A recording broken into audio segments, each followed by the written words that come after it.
a son of a bitch.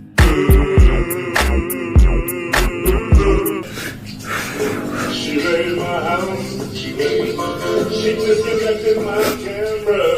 Then she went down on my... I think I'm a sport for doing so, because I don't go to their house, kick down their doors, flip them off on their surveillance cameras, then try to play the victim and sue them. You were at Lisa Phillips's deposition, correct? Yes, sir. In your lawyer's office? Yes, sir. Same office where you filmed part of that video last Friday? Yes, sir. And you saw how upset she was when she was answering your lawyer's questions about how this had affected her, right? Yes, yes. You saw all that? Yes. You knew she was upset? Just like she knew I was upset when she was standing in front of my kids with an AR-15 with her hand around the trigger ready to shoot me. Just like she knew I was upset when she cut my cameras. But I'm not a person, she is, so I'm sorry for being a victim. Mr. Foreman posted that Lisa Phillips likes to have sex with other women. He used other words. She ate my ex-wife just like pizza. Eating, blah, blah, blah, over and over, thousands of times on the internet. People saw it, people laughed, people from out of state. But before you argue with me, Yeah, I did. that you made those allegations based on rumors you said you heard. It's a fact. William Newland is a convicted pedophile and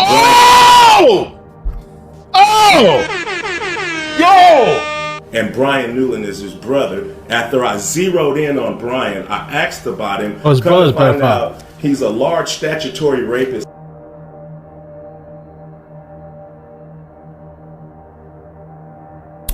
In August 2022, a team of Ohio sheriff's deputies raided a rapper's home, Afroman, looking for drugs, kidnapping evidence, and cash.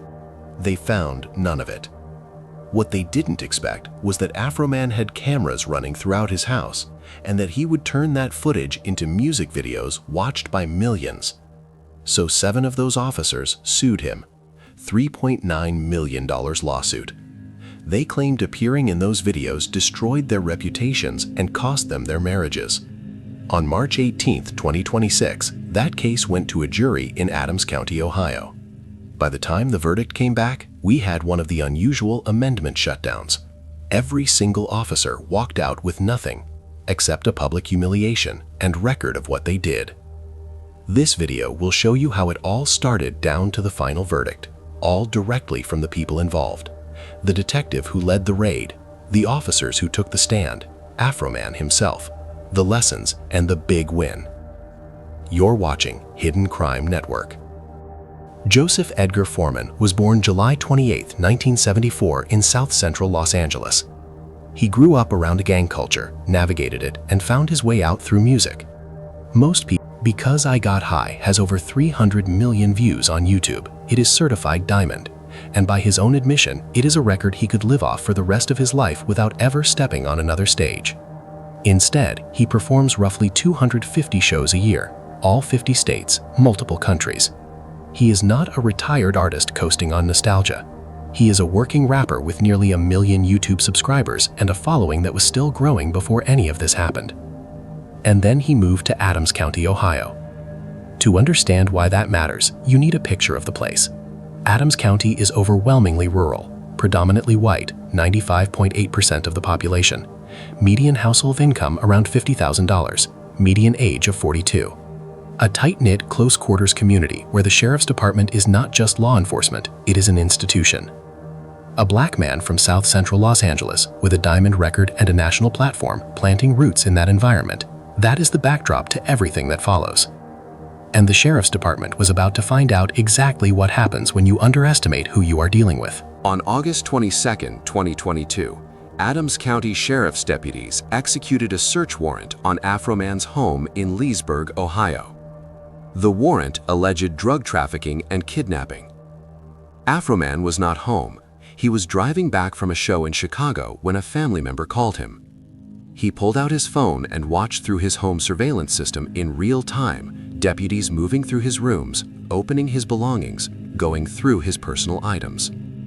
When it was over, they had found no drugs, no kidnapping evidence, no criminal activity of any kind. Not a single charge was filed. Not one arrest was made. What they left behind told a different story. His front gate, broken. His front door, broken. His security cameras, disconnected mid-search. And $5,000 in cash taken from a suit pocket. Money he had been paid at a show performing alongside Snoop Dogg and Wiz Khalifa at Red Rocks in Denver. Money he had simply forgotten was there when he hung the suit back up. When he went to the sheriff's station to retrieve the cash, he brought his attorney and a news camera. Not to make a scene, but because he had just watched armed deputies with AR-15s run through his home without finding a single thing, and he was not about to walk into that building alone. Yeah, I didn't want to get beat up or Epstein at the sheriff's station after I seen him running around my house with AR-15s. So that's why I brought the news and my attorney, so to make sure I got out of that place with my money. What they returned was $400 short. A Clermont County outside investigation later concluded the cash had been mishandled, not stolen. But by that point, Afroman had already drawn his own conclusions.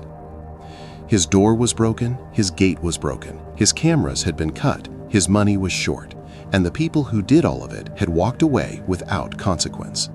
If they hadn't wrongly raided my house, there would be no lawsuit, I would not know their names, they wouldn't be on my body, they wouldn't be on my home surveillance system, and there would be no songs, nothing. My money would still be intact, nothing. So all of this is their fault. Most people would have called a lawyer. Afroman made diss tracks. The first shot was Lemon Pound Cake, a song built around the actual surveillance footage from that August 2022 raid, with deputies walking through his house while the beat turned the whole thing into a joke at their expense. He's a Adams County sheriff, he's hungry and he's big as hell. And that was the part nobody in that sheriff's office seemed ready for. Because Afroman was not just mad anymore, he was creative. He took one of the most invasive moments of his life and flipped it into something catchy, public, and impossible to take back. The kind of humiliation that does not stay local. Then he kept going. Will you help me repair my gate? Why are you disconnecting my camera? One after another, he turned the raid into a series. He gave deputies nicknames, he made them characters, he turned badge numbers into punchlines, and a failed search into content that people actually wanted to replay. Officer Poundcake, Colonel King Kong Bundy. The whole thing started sounding less like a complaint and more like a public roast. This white thing got filthy rich. Raid my house and then get pissed, cause the dungeon don't exist. My proofs, will you help me? And then the internet joined in. One deputy later testified that he received hundreds of pound cakes at work because of the nickname Afroman gave him. Received hundreds of pound cakes at work from different people. And the context of that name comes from a music video that Mr. Foreman created, correct? I don't know where he got it at, but you'd have to ask him that question. That is when this stopped being just a local beef, because the deputies were no longer dealing with one angry homeowner in Ohio. They were dealing with a rapper who had already gone diamond once, who still toured constantly, and who now had a fresh story, real footage, and an audience that thought the whole thing was hilarious. And the more people laughed, the more this thing grew. That was when the real problem started. Not just the songs, not the jokes, not even the nicknames. The problem was that Afroman had turned their raid into a story they could not control. They had gone into his house looking for drugs, kidnapping evidence, and cash. They came out with no drugs, no kidnapping victim, and no charges to file. So now imagine how that looked once the footage started spreading. That is when the officers made the move that turned this from internet humiliation into a courtroom fight and drama. In 2023, 4 deputies, 2 sergeants, and a detective sued Afroman for nearly $3.9 million, accusing him of defamation, false light invasion of privacy, intentional infliction of emotional distress, and unauthorized use of their likenesses. Famed American musician Afroman is on trial for what might take the cake as the most bizarre, high-profile court case of the year. The 51-year-old Because I Got High rapper, whose real name is Joseph Foreman, was sued by police, who were captured on surveillance video executing what would be an unsuccessful raid on his home in 2022. After Foreman turned the home security footage into satirical music videos, making fun of the officers storming his abode, that have garnered millions of views. The officers allege that the music videos invaded their constitutional privacy and was an intentional infliction of emotional distress. From Foreman's continued ruthless mocking of the police department to officers seen breaking down in tears in court. On paper, that probably sounded like taking control back. In reality, it poured gasoline on the fire. Because now the story was bigger than the songs, bigger than Adams County, bigger than Ohio. National outlets started covering it, the videos got a second life, and the thing they were trying to bury got dragged into a much larger spotlight. Afroman saw exactly what was happening before they did. In court, he said the officer's lawsuit publicity was running up his numbers. Yeah, all the publicity from the officer's lawsuit me is running up my numbers. Yeah. That line says everything. They thought they were punishing him, they were promoting him, and once that case finally reached a jury, the humiliation they said had ruined their lives was about to be replayed in a courtroom, piece by piece, with all of America watching. March 16th, 2026. Federal courtroom, Adams County, Ohio. 7 officers on one side, 1 rapper on the other. On a screen for 12 jurors with cameras running. Officer after officer took the stand and described what Afroman's songs and videos had done to their lives, their reputations, their families, and one by one the testimony started producing moments that no amount of $3.9 million could have been worth. Deputy Lisa Phillips went first. Thank you, Your Honor. Would you introduce yourself to the jury, please? Lisa Phillips, And Lisa, where do you live? Adams County.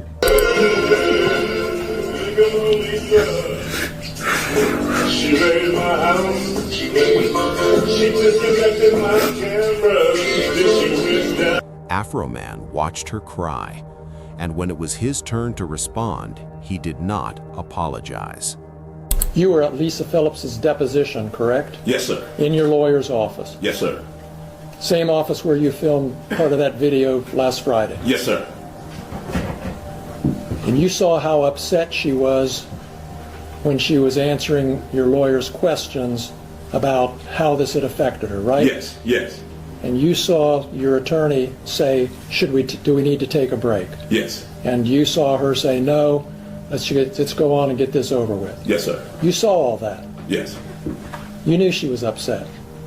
Just like she knew I was upset when she was standing in front of my kids with an AR-15 with her hand around the trigger ready to shoot me. Just like she knew I was upset when she cut my cameras. But I'm not a person, she is. So I'm sorry for being a victim. Let's talk about the predators. Okay.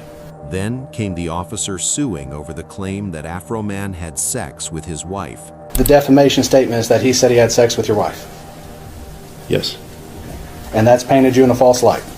It's caused tremendous pain in my life. I'll get to that. We have to go through false light first. So does it paint you in a false light? Yes, that my wife is cheating on me with Mr. Foreman. But we all know that's not true, correct? I don't know.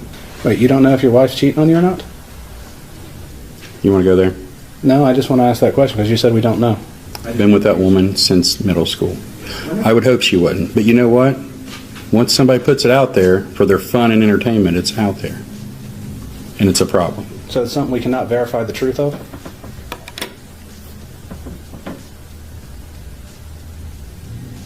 Is it a thing that can be verified, true or false?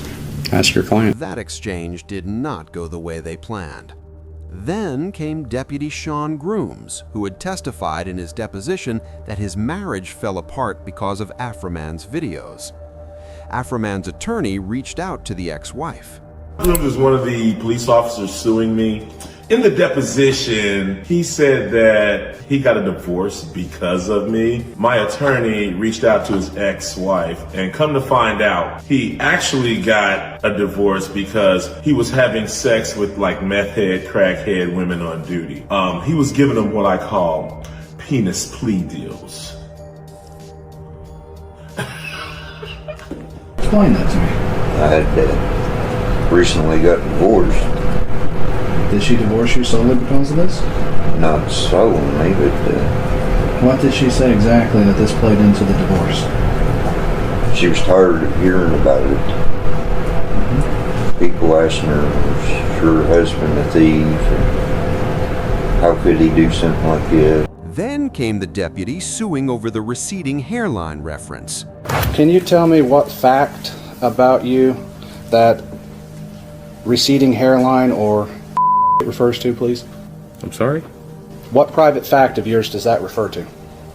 I mean, there's a picture of me, and see here, talking about, see, I wouldn't trust him with methamphetamine crack alone in my house. I find that pretty insulting. So that statement is what you're suing on? I told you this is one of many. Well, and that's why we're trying to find. You keep trying to make it singular. I'm telling you it's not singular, it's plural. Then came the questioning on Brian Newland and the rumors Afroman had posted about him online. You posted videos about Brian Newland doing hard drugs and snitching on his friend, and you posted those based on rumors, didn't you? We can look at your deposition, but before you argue with me, but isn't that a fact that you made those allegations based on rumors you said you heard? It's a fact. William Newland is a convicted pedophile, and Brian Newland is his brother. After I zeroed in on Brian, I asked about him. Come to find out, he's a large statutory rapist that has sex with all kind of underage girls. He buys them beers and gets them drunk and all kind. That's probably the reason he had to leave the Adams County Sheriff Department, because he beats up his wife and he messed with underage girls, and he had to get out of town and go get a job in Norwood. All right. You don't want to answer my question. I do. Please ask another one. Well, let me ask this one again so I can get an answer. Do you remember in your deposition when I asked you, you have no reason to think these rumors about Brian Newland are true, do you? And you said, well, it's more entertaining if it's true, and I can make some money. Do you remember that? No, I don't. That's a however long that deposition was. You can read the deposition and it tells you what I said. Do we have a copy, another copy of that? Because I'll show it to you, and I can show you my copy. Refresh your recollection. I had asked you about... Object, he's testifying. No, he's using the deposition to refresh his memory. He's doing it right, so sit down, please. Go ahead. Did I ask you this question, and did you give me these answers, Mr. Foreman? Question. Would it be fair to say these are rumors? Answer. You know, Stephanie said it, and you know, some other people that don't remember, you know, I'd be in a hurry in Walmart or something, they shake my hand, yeah, Brian used to do this, used to do that. Then something, I didn't know him, but this is what I've heard. Question. You don't have any particular reason to think that it's true or not true, right? Answer. Well, it's more entertaining if it is true, and I could probably make some money and capitalize on it if it's true. What are the line numbers? Starting with line 7 and ending with line 21. Did I ask you those questions and you give me those answers? I don't remember. That was a long time ago. Banger after banger. Every officer who took that stand to describe their suffering ended up giving Afroman more material than any studio session could have produced. And the man at the center of all of it had not even testified yet. When Afroman took the stand, he wore the American flag suit. For 2 days of testimony, the plaintiff's attorney tried every angle available: the rumors, the money, the deposition contradictions, the ongoing social media posts, the new videos filmed in the same office where Lisa Phillips had her deposition taken. And no matter where the questioning went, Afroman kept returning to the same place. And is that why you posted the things we've seen this week, because you weren't happy? No, I posted it because the sheriff's never supposed to raid my house in the first place. The whole raid was a mistake.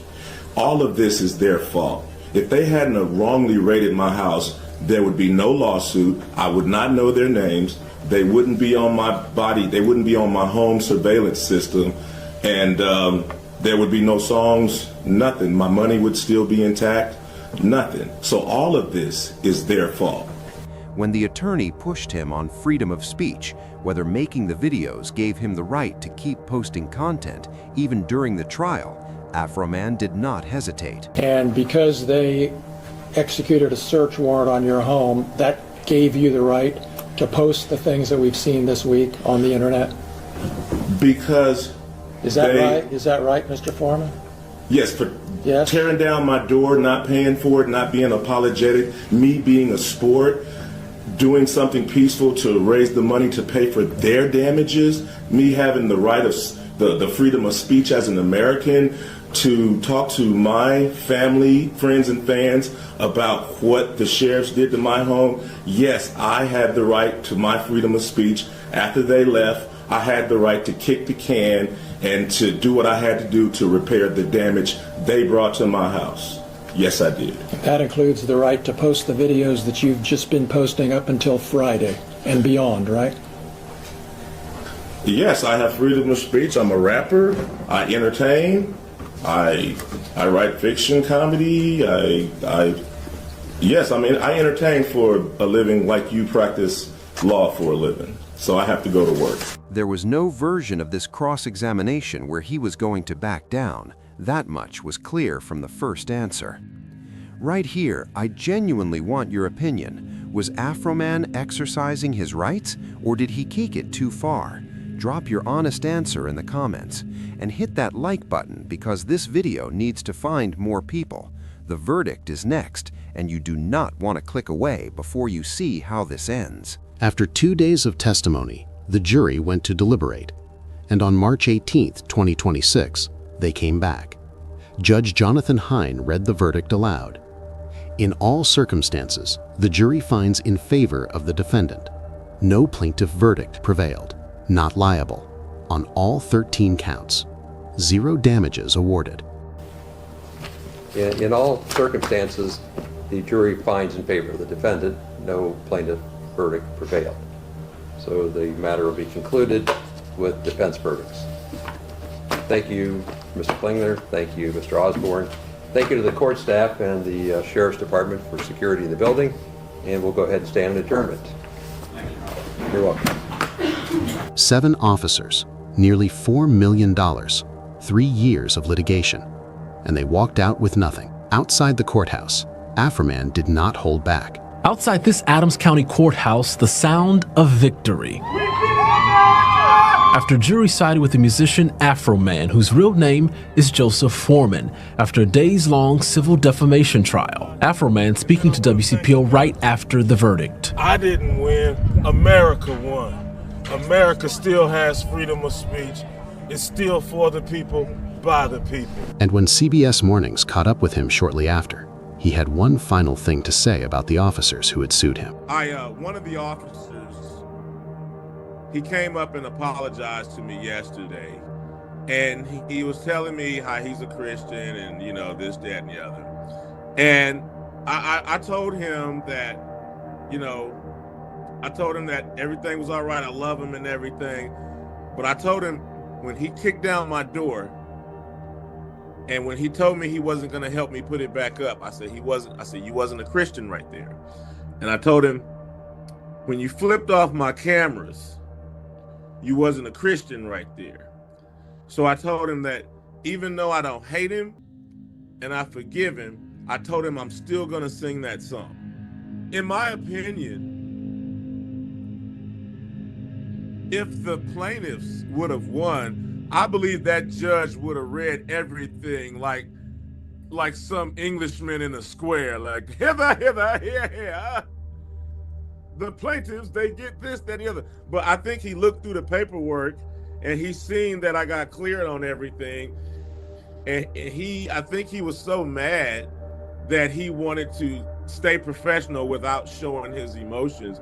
And he summed it up as short as possible. And he like just disappeared. And we all had to figure out that court was over and we could go. And my lawyer had to come over and tell me that we won. He had to whisper to me because I didn't know what was like, hey, what happened? Look, a lot of people in Afroman's position would have done one of two things: gone silent or gone crazy. He did neither. He knew his rights, he was calm about his rights, and he enforced his rights in the most unbothered way possible, through music, through humor, and through showing up to a federal courtroom in an American flag suit like the whole thing was just another Tuesday. That is actually harder than it sounds, because the moment you do something reckless, the moment you cross a line, say the wrong thing, or give them a real reason to come back, the story flips. You become the problem, and everything you went through before stops mattering. Afroman never gave them that. Every song, every video, every social post stayed on the right side of the line. Not because he wasn't angry. You heard him on that stand. He was. But anger without discipline gets you arrested. Anger with discipline gets you a verdict. And that is really the street lesson here. It is not about being a rapper or knowing the law inside out. It is about knowing what weapons you actually have and using them without handing your enemy a reason to win. They kicked his door in, he kicked back with a beat. They sued him for it, he showed up unbothered and let a jury sort it out. And the jury sorted it out. That right there, that is the whole thing. So tell me, how do you think you would have handled this if it happened to you? Would you have stayed as disciplined as he did? Drop it in the comments. Share this video if it hit different for you. And subscribe to Hidden Crime Network. Stay safe, stay wise, and thank you for joining us today. See you in the next story from Hidden Crime Network. Bye for now.